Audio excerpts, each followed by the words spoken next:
E aí, gente, uma coisa aqui importante sobre as cardinalidades que eu quero que vocês entendam é que ela não é uma regra universal, uma regra inimutável. Geralmente, para cada empresa que desenvolve o seu software ou solicita, né, para desenvolver o software alguma empresa terceirizada, cada uma dessas empresas coloca suas próprias regras de cardinalidade. Por exemplo, posso ter uma empresa, vamos imaginar aqui uma empresa muito grande, uma Petrobras da vida. Então lá na Petrobras tem vários projetos rodando. Então o CEO lá da Petrobras pode falar assim: não, aqui na minha empresa, na Petrobras, não é interessante que um funcionário possa gerenciar vários projetos desses, né? Porque aí pode ser que ele não dê muita atenção a todos os projetos, né? É interessante aqui que o gerente de projeto só tenha um projeto. Então, olha só, isso aí veio da cabeça dele. Então,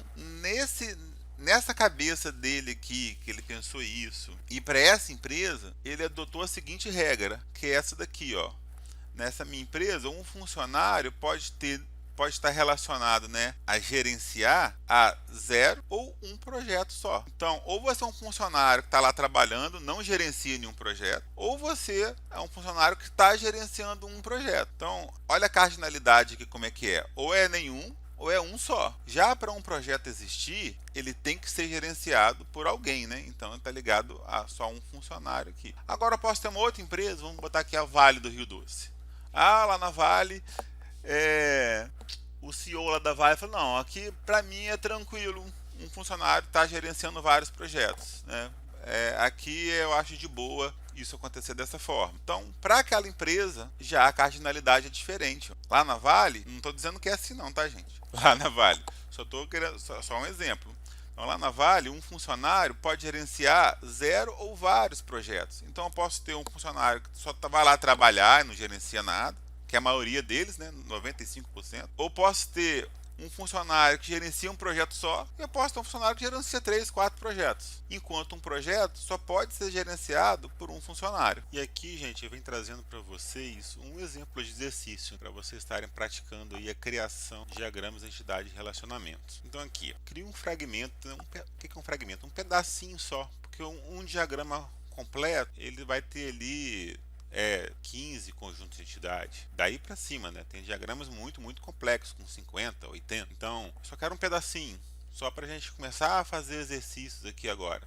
Então, crie para mim um pedacinho de diagrama de entidade e relacionamento que contenha no mínimo 3 conjuntos de entidade e 2 atributos para os seguintes temas: um supermercado e um banco. Então são 2 diagramas aqui, 2 pedacinhos de diagrama, um para um supermercado e outro para um banco. Então vamos para o Asta para a gente estar começando a desenvolver esses diagramas do zero lá. Bom, já estou aqui com o Asta aberto, né? Primeira vez que vocês abrem o Asta nessa versão específica é esse visual aqui. E como é que a gente começa, né? Igual eu tinha explicado para vocês num vídeo anterior, o Asta não é um software para a criação de diagrama de entidade de relacionamento, mas ele é um software para criação para diagrama de classe. E a gente vai usar esse diagrama de classe aqui como se fosse diagrama de entidade de relacionamento. Eu clico aqui, ok. Lembra que eu mostrei para vocês lá no slide que classe está para entidade, assim como entidade está para objeto? Então, a correlação é tão grande que a gente pode usar aqui um diagrama de classe para estar construindo um diagrama de entidade de relacionamento. Mas por que a gente está fazendo desse jeito? Lembra que eu falei com vocês sobre...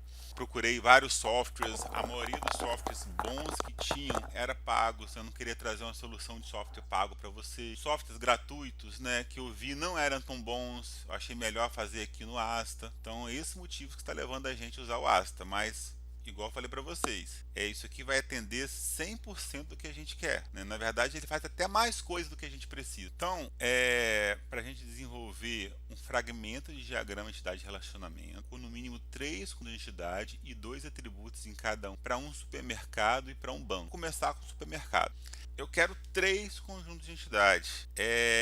Bom, no supermercado tem muito mais que isso, mas eu vou ser restrito ao que o exercício pediu. Vou criar só 3. Então, 3 coisas que o supermercado tem e que é muito importante que esteja no sistema, né? Muita coisa o supermercado tem e não vai estar no sistema, que não tem relevância de estar no sistema. Por exemplo, prateleira, né? Dificilmente, não sou conhecedor de como funciona o supermercado, posso estar errado, mas dificilmente um supermercado teria no sistema a indicação em qual prateleira estaria qual produto. Geralmente isso aí é algo do feeling ali do gerente que quer montar daquele jeito. Então, apesar de você saber que tem prateleiras lá, isso não está no sistema. Agora, coisas importantes que realmente estariam no sistema. Vou pegar 3 aqui.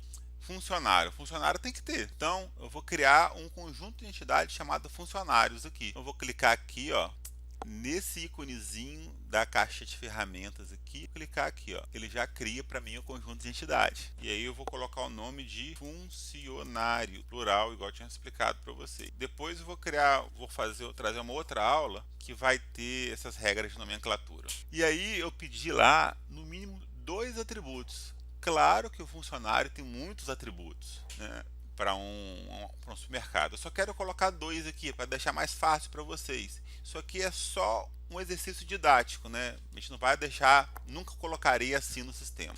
Então, 2 atributos. Vou botar aqui um funcionário tem que ter um nome, obviamente. Vou colocar aqui o nome. Então, ó, quando eu coloco o cursor do mouse aqui sobre, vou até dar um zoom aqui que é melhor para vocês verem, ó. Então, ó, quando eu coloco o cursor do mouse sobre o objeto, aparece um losango amarelo. Tem um losango amarelo e tem esse retângulo verdinho. Porque isso aqui, né, é para uma classe, não é para um conjunto de entidades. Então, o losango é para a gente criar métodos, a gente não vai mexer com o losango. Quer dizer, o retângulo verdinho é para criar métodos, a gente não vai mexer com isso. É só o losango para a gente botar atributos. Então, eu vou clicar aqui em cima do losango, ó, ele vai abrir para eu colocar um atributo. Então, vai ser o nome. E aparece dessa forma aqui, ó, nome e int. Eu não botei esse int, que int é esse aqui? Esse int aqui é o tipo, quer dizer que esse nome aqui, ele está falando aqui que isso aqui é um número e é do tipo inteiro. A gente não vai mexer com tipagem de dados agora, só depois, mais no final, que a gente vai estar vendo essa questão de tipagem. Então eu posso ocultar essa tipagem aqui, isso não é importante para mim agora. O certo aqui é que nesse tipo eu colocar que ele não é inteiro, que ele fala que ele é uma string. String, né, é próprio para texto, só que não deixaria inteiro. Só que, como eu falei para vocês, isso não é relevante para a gente agora. Não vamos mexer com tipagem. Então, eu posso ocultar isso aqui no meu diagrama. Então, eu vou vir aqui, ó, clico com o botão direito do mouse, aí venho aqui estendendo a visibilidade, ó. Opa, aqui, ó, atributo type, tipo de atributo, né?